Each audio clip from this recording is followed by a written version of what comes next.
All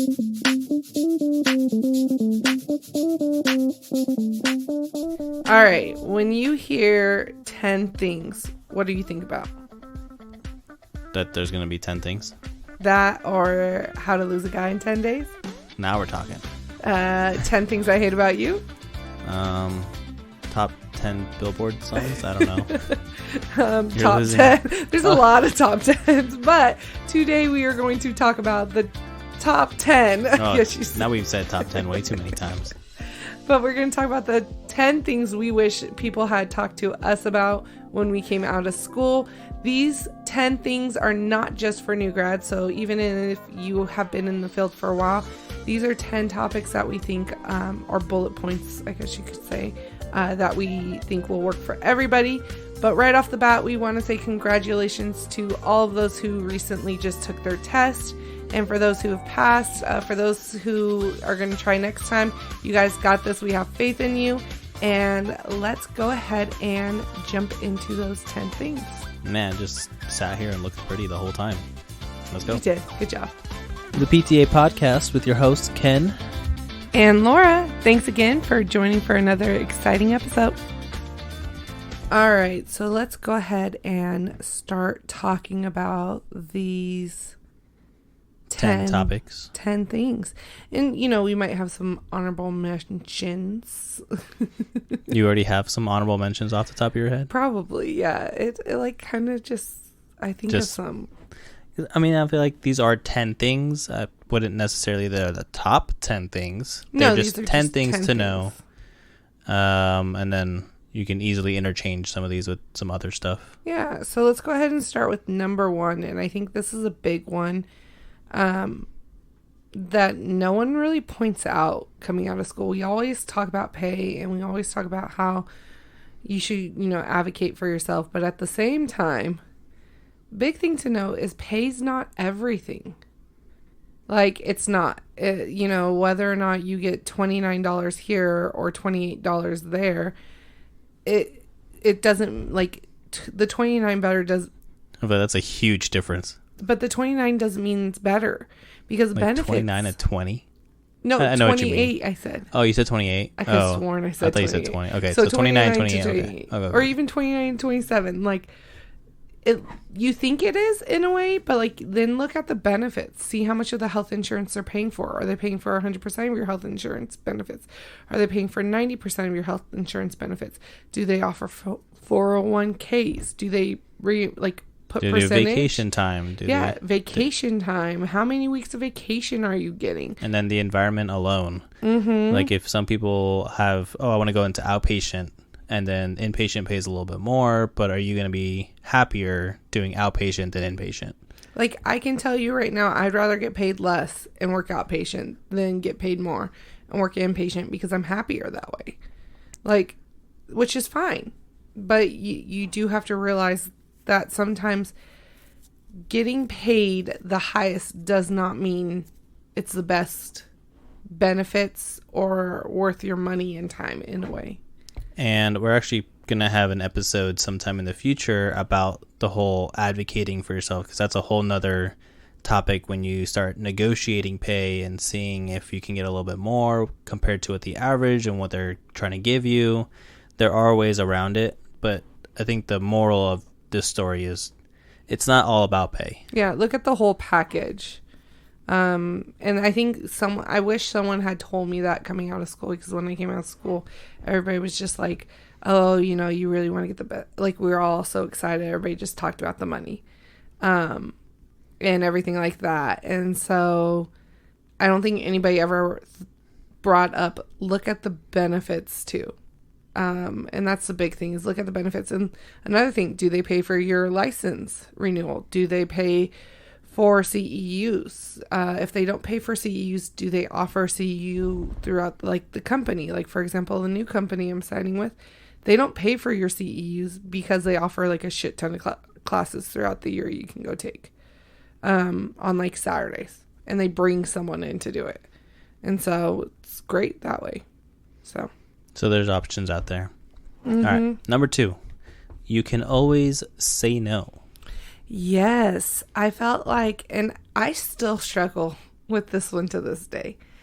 If you're offered a job and you don't feel like it's right, you can say no to it. You don't have to just take it because you got it. This one, I think it's our greatest power going into these jobs is we can say no to certain offers. It kind of goes back to the first one. Don't just take the very first thing. Yeah. Like, look at your options, see what's out there. If you don't feel like it's a good fit, then you can always go to either a different, like another offer will be there, I guess is what I'm trying to say. Yeah, and definitely right now we're in such high demand in a way, at least in our state we are, that just because of the fact that you got offered the first one doesn't mean you have to take it, because there's a lot out there right now. And it's okay to kind of shop around. Now, granted, with that being said, there is a chance that if you shop around too much or, they might move forward with someone. That's always a risk you'll have to take. But at the same time, do you want to be put into a position where you're like, I really don't like the company. I'm not a huge fan of it.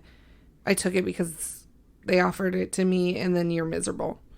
I don't think that's worth it. So you can say no. You can, and just do it politely. Say, after reviewing everything, I don't think I would be a good fit for you, your company. And then also I don't think their relationship would go over well, or at this point in time, I don't feel, that kind of stuff. That was a lot of you-knows right there. I'm sorry, That was a lot guys. of you-knows. Just something completely unrelated. It always just reminds me of the How I Met Your Mother episode. Which one? Where, I don't know if anybody is listening that watches How I Met Your Mother. I love How I Met Your Mother. Where they sick this girl on Barney and the power of no. And he'll try to hit on her and whatnot.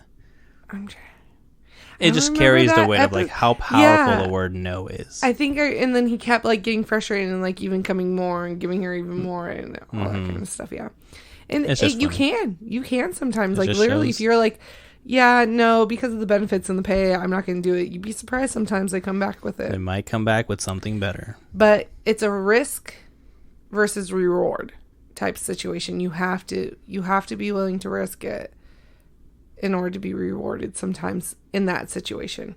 So, on to number 3. Asking for help.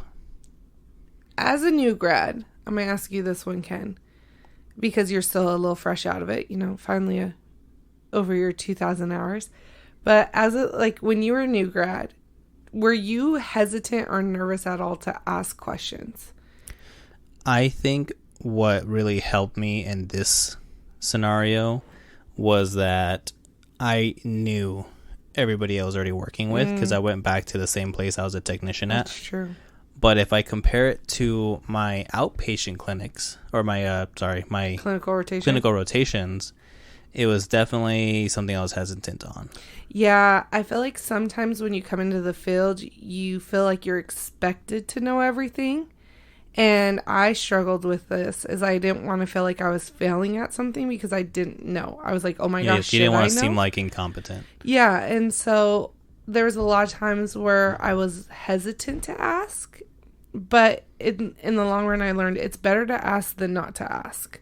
You can usually find the answer out way faster than you trying to even search it up. You can also make sure you're doing it correctly of how your PTA wants it to be done. And then you learn. You get better. You learn at it. So ask away. I think it's totally worth it. Don't be hesitant. You're a new grad. They know you're a new grad. You're not going to know it all. Because we know from experience that knowledge and experience are not the same thing. Exactly. So that was kind of number 3. We're moving through these actually pretty well for us. Right? We're actually kind of staying on task. Who are we? All right, number 4. Not all settings are meant for everyone. Yeah, and this kind of goes back to a little bit with that pay. On the first one is, for example, I am not an inpatient setting person. It's not meant for me, and that's okay.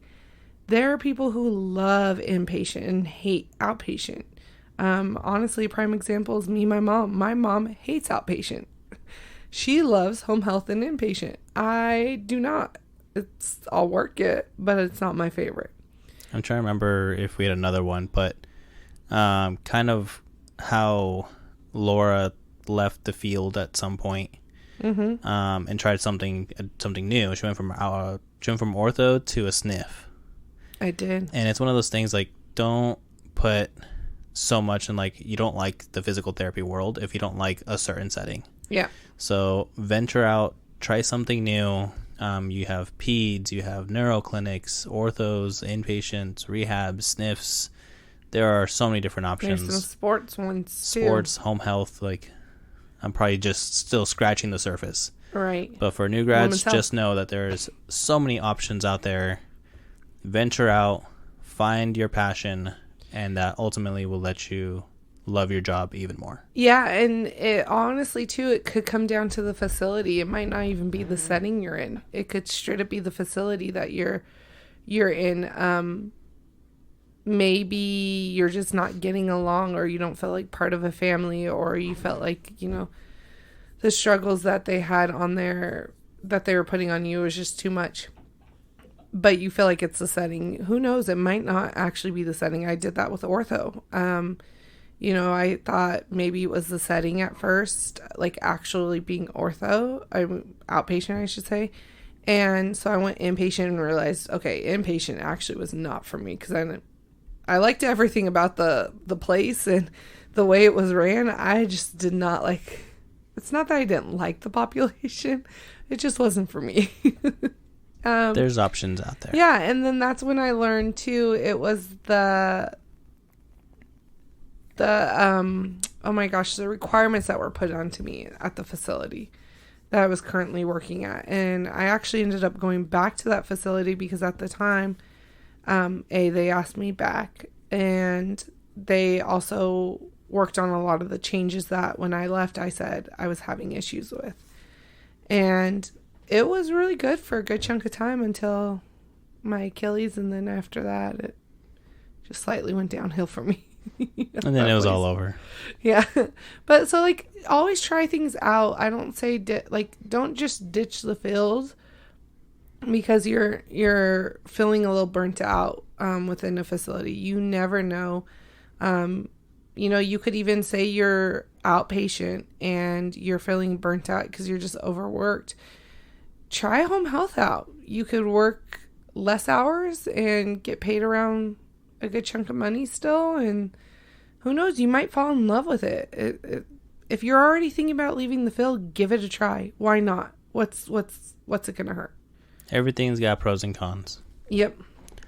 Number 5, have downtime, learn new skills.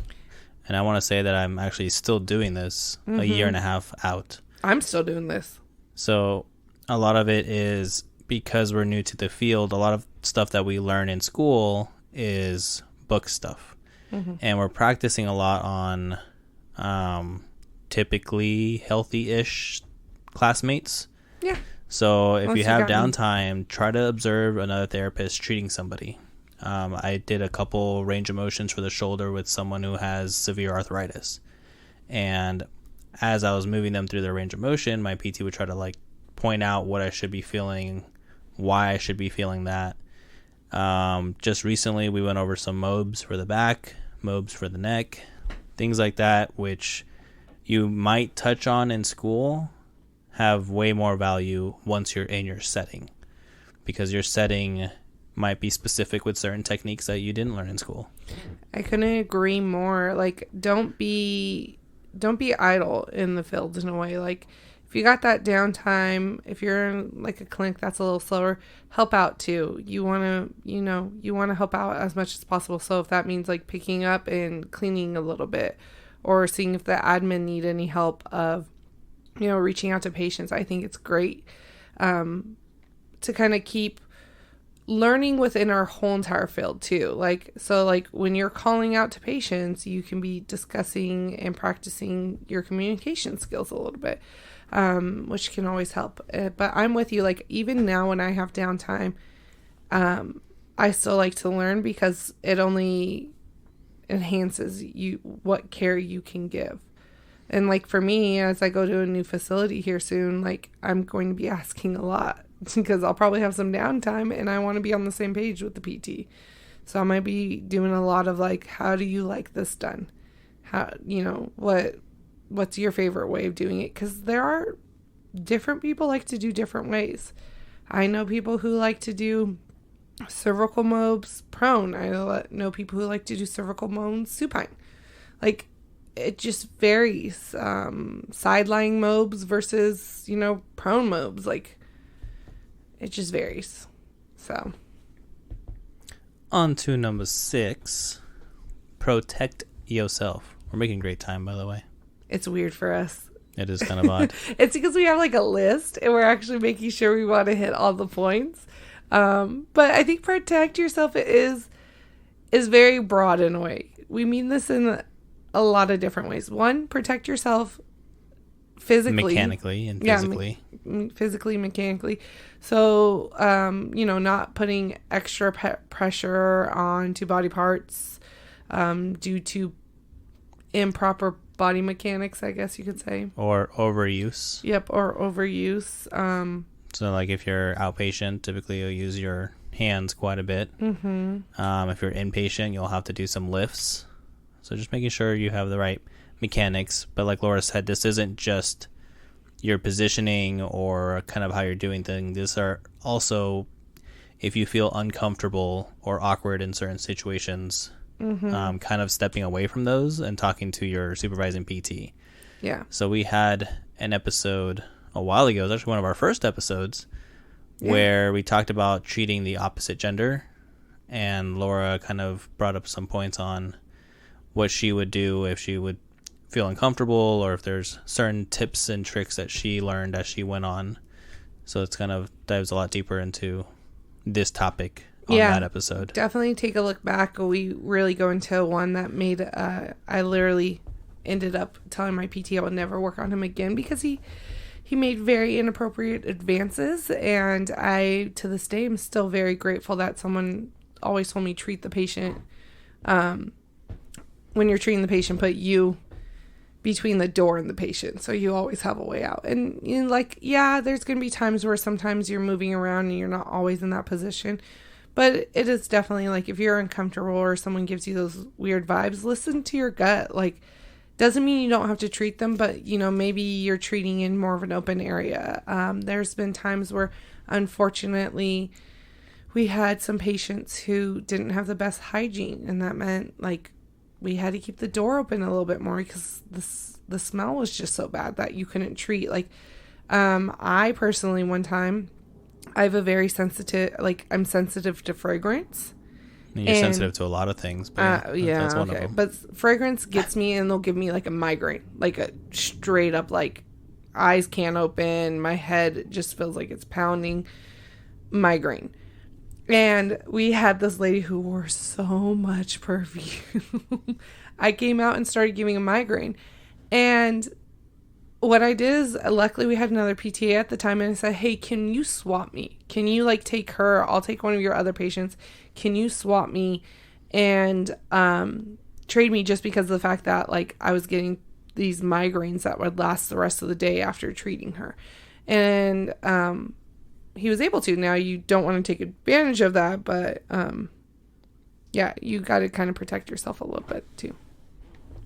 I agree 100%. Number 7, I'm still saying it to this day. I even said it to Laura off air before we even started this episode. Yeah. Documentation sucks. It really does. Ken. I don't hate it that bad. I don't like it. I feel like it'd be so much more fun. This field would be more fun if I didn't have to document. I mean, some are easier than others, but it's just working in a high volume outpatient clinic. It's just so repetitive. It was so stressful, and it's just trying to stay on top of it, make sure you're within that 24-hour period. And it was just never ending because you would have 30 a day. Maybe more. People have been home health, take it home. I think outpatient's less stressful documentation because it's a little more vague. You can be a little more vague in your writings a little bit. I mean, you can, but you should be as specific as possible. Well, yeah, but I'm saying outpatient, inpatient, I felt like it was a little bit more because you didn't have flow sheets, so like you had to write down every single exercises in a way, where outpatient you usually have like a nice little flow sheet and you just like see flow sheet for exercises, so it's easy to repeat. But like inpatient, like you were like literally writing down 10 times or 3 times 10 short arc quads, ambulating, blah blah blah, distance with standby assist, guarding with min verbal cueing for safety techniques, and like, so on and so forth. Yeah, so as much as we can vent on how much it's frustrating, it's still very important. It is, and that's the moral of our number 7 oh tip. Yeah. Kind of just to maximize your efficiency by using templates if you can. Again, patients don't fit always this template, so making sure you adjust depending on the patient that you're seeing, talking to your supervising PT, seeing how they would like things done, learning the EMR services that you're using, and just making sure you're utilizing it to its potential. Yeah. And then also just making sure that you understand what you're putting in, no matter what is saying what happened. So like it goes back to the whole saying of like, if you didn't document it, it didn't happen. And that's going to protect you and the patient. There's been times where somehow a check mark for heat got hit or something like that. And patient's like, I never got heat. Well, you can go back and look at the notes, and it literally says like patient didn't get heat that day. And it's like, oh, it was a billing check, like just didn't get unchecked or something like that based off of our EMR. And so like that covers your butt too, because now you don't have the patient going back and forth, and you're just like, oh, it was a mistake, and it's kind of an easy little fix in a weird way, versus if they say something happened and you didn't document it and then it didn't happen, or if they swear by it, or you could get in trouble too if you choose to leave something out. Like, so that protects you and the patient. Number 8 kind of goes along with the one we just talked about. Insurances having different requirements. Yeah. So for Medicare right now, it requires a CQ modifier to identify that a PTA did the treatment for outpatient services. Mm-hmm. You have a GP modifier. I'm just gonna list a whole bunch, but GP, there's several, 95. right? 59 KX. There's so many different modifiers that are out there, and it probably still varies by state. So for when it comes to insurance requirements for either modifiers, wording, things that you have to add or leave out, it just takes time. Mm-hmm. So our best advice for this is just be patient, learn them as you go, have a little sticky note, stick it by your computer somewhere just so you can reference it very easily, or have a little, I think we had a paper and it listed, we had a nice little cheat sheet for a while. Yeah, like a little cheat sheet of the insurances. Great. And how many units you can bill per code and so on and so forth. Yeah, because certain ones, like you couldn't, like for Medicaid, at least in our state, you could not bill more than like 1 unit for certain codes or 3 units for certain codes. Like it was very strict on how you had to do it, so you had to be smart about your billing. Now, it's not that we were doing fraud or anything like that. Like, let me just make sure, I want to put that out there. Like, we weren't trying to take advantage of it, but it was like, okay, let's maximize too, because certain insurance will pay more for neuromuscular. Well, if you're doing things as balance exercises, that's neuromuscular re-education. And so like you need to bill that appropriately. Timing. So like you have to make sure that that amount of exercises time up to match the billing unit that you're doing. So knowing how billing works, some insurance, your company might have a flat rate where it's just like no matter what the visit is, or the type of codes, they're just going to pay the same amount. It's going to be paid the same amount. So it's just maximizing your worth in a way for that visit, but doing it properly. I want to put that out there. Like, we're not trying to cheat the system or anything like that. It's just doing it properly. But definitely be patient. Yeah, learn as you go. There's a lot when it comes to insurances and their requirements. And I would say, like, learn too. Like, some programs will automatically adjust for those things for you, like adding the CQ codes on. But also do try to learn, because if anything does go wrong within the program, or if you go somewhere else and they don't have that, you're kind of already aware. And you can always pick up if something's like not attaching correctly within the system too. So just take your time. It's a lot, but learn. Number 9. And this one kind of goes off with one of our earlier ones. Yeah. It's okay to ask someone to take your patient. Yeah. As a new grad, I mean, I probably fell into it too, where you get a patient, this is the patient you're supposed to see, you see their diagnosis, and I mean, you feel pretty confident because you remember most of the things that you learned in school with that diagnosis. But if you are unsure, it's okay to, hey, I'm not too comfortable treating this kind of, or I'm not as familiar with this kind of diagnosis. Can I either watch you treat them? Can we trade with someone you are familiar with? I think the one that happened to me was AC joint mobs. Oh, that was I don't know if I've ever done AC. That was their treatment. So I think they just had AC joint pain, but the plan of care was AC joint mobs. So I was like, okay, I have never learned that. I theoretically can probably know what you're trying to, can probably do what you're trying to ask me to do, but it's something I was not familiar with, and I didn't want to go in there and just kind of wing it. Or you didn't feel comfortable with too. So what I did was ask my PT, like, hey, if you're free, can you treat this patient? And if I don't have anybody, can I go in with you? Yeah. Or if they are busy and there's somebody else, then just take the other person and then try to ask them later on how to do the techniques. But it's okay for you to ask for help and for someone to take the patient that you have because of you not feeling confident in that type of treatment.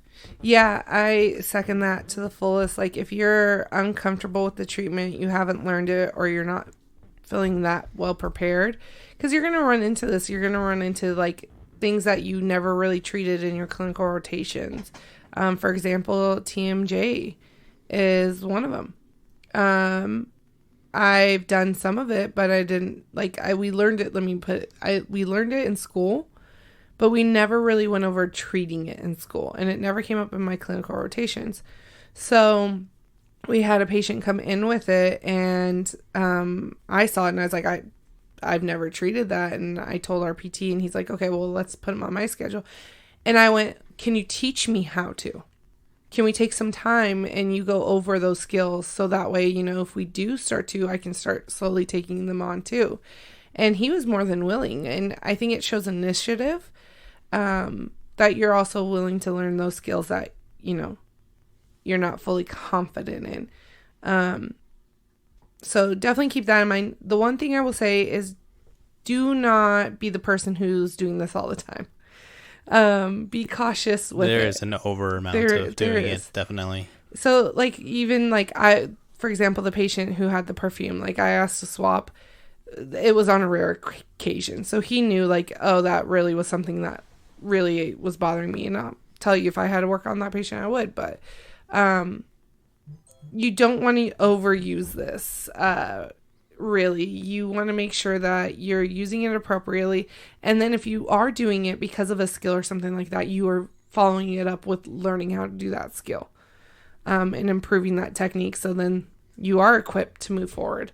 But at the same time, don't hurt the patient. It's a fine line. It's tough. Perfectly said. On to number 10, and our last 10 thing that we wish we knew as new grads. Have fun. Kind of just to wrap it up. It's important to know that, kind of taking collectively everything that we just talked about, that you're enjoying what you're doing, because that translates into us being in a better mood, us providing better care, and the patients feeling that we do love what we do. Yeah. And I can tell you this 100% certain. Patients will recover better too if they find out that you're having a good time. I will say the best feedback I ever got was actually when at our clinic we were the happiest.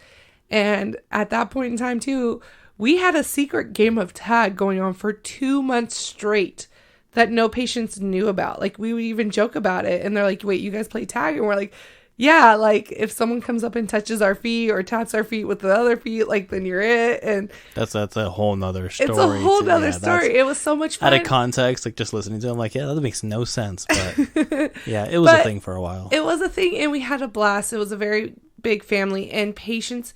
How many, like within those 2 months you worked with me at the same time, like we had patients all the time going, you guys are so happy here. I love coming here. All of us were in great moods. And I'm not saying that there wasn't tough days. There was like, definitely tough days. Yeah. And you're going to have a little bit of down days and you're going to doubt yourself a little bit here and there. But overall, you want to be having that fun. Whether for you, it's being in a place that will leave you alone, then that's fine. Like there's some people who are introverts and they don't like to be bombarded by people. I'm raising my hand now because that's me. He wishes that was him.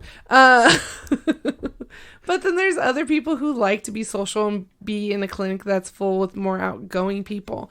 And that's totally okay either way, whichever way you like it. But be happy in your setting and have fun, learn, enjoy what you're doing. Because let me tell you, that will help prevent burnout too. And just like overall frustrations, really. Yeah. And you want your job in a way, like I'm not saying you have to be full passion, like PT all the time, but like you want to have a passion for what you're doing, because if not, then you're going to dread going to work every single day. So, which is not what we want. Yeah. So those were like our top 10 that we wish people had just kind of like talked about when we came out of school. And we know a lot of people just took their exams, and we want to say congrats to everybody that passed. We've been trying to say congrats to those on the Discord, and then also those who were kind of following and have posted on social media. If you passed, let us know. We want to congratulate you too. But yeah, so those are the 10 things that we just on the top of our head. Yeah, wanted to talk about. Like I said, there's a little bit honorable mentions. What's your honorable mentions? My honorable mention. Even that I don't know. You don't know? No, go ahead. Oh, is expand your exercise library. Look up some new things. Use programs like HEP to go and just search balance and see what you get for balance and be like, that's a good one. Kind of grow just like outside of your norm in a way. That will just help when you have more complicated cases come in that just don't respond as normal, that you kind of have a way to go down. And then, that was my big one.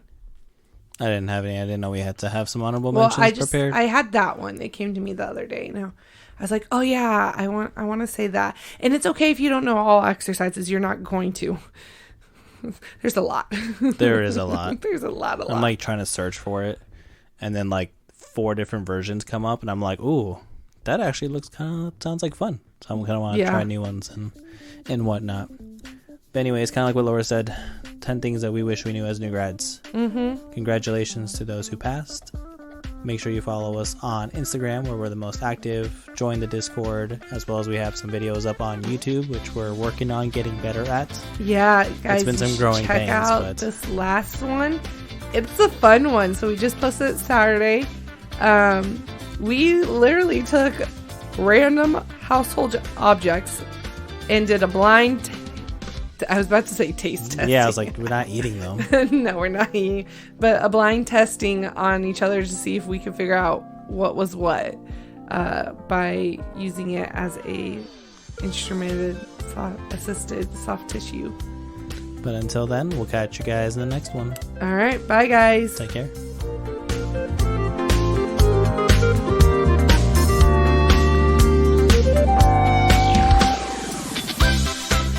The information in this video or podcast is not intended nor implied to be a substitute for professional medical advice, diagnosis, or treatment. All content, including text, graphics, images, and information contained in this video or podcast is for general information purposes only and does not replace your professors or a consultation from your own doctor or healthcare professional.